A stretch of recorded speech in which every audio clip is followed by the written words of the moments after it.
Dubai അന്താരാഷ്ട്ര വിമാനത്താവളത്തിലെ red carpet പദ്ധതിക്ക് ആഗോള അംഗീകാരം. സർക്കാർ മേഖലയിലെ ഏറ്റവും മികച്ച നവീകരണ പദ്ധതി എന്ന പുരസ്കാരമാണ് ദുബായ്ക്ക് ലഭിച്ചത്.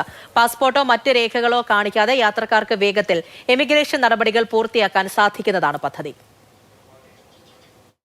ദുബായിലെത്തുന്ന ഓരോ യാത്രക്കാരനെയും പ്രത്യേക അതിഥിയെപ്പോലെ സ്വീകരിക്കുന്നതായിരുന്നു വിമാനത്താവളത്തിലെ റെഡ് കാർപ്പറ്റ് പദ്ധതി. 1 വർഷം മുൻപാണ് വിമാനത്താവളത്തിൽ ഇത് ആരംഭിച്ചത്. ബയോമെട്രിക് സാങ്കേതികവിദ്യയും AI സംവിധാനങ്ങളും ഉപയോഗിച്ചായിരുന്നു റെഡ് കാർപ്പറ്റിന്റെ നിർമ്മാണം.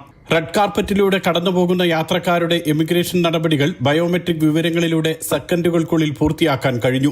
ഗ്ലോബൽ ഇന്നൊവേഷൻ ഇൻസ്റ്റിറ്റ്യൂട്ടിന്റെ distinguished innovation by public sector അംഗീകാരമാണ് പദ്ധതിക്ക് ലഭിച്ചത്. ദുബായ് ഭരണ നേതൃത്വത്തിന്റെ ദീർഘവീക്ഷണത്തിന്റെ ഫലമാണ് ഈ നേട്ടമെന്ന് GDRF മേധാവി lieutenant general Mohammed Ahmed Al Marri പറഞ്ഞു.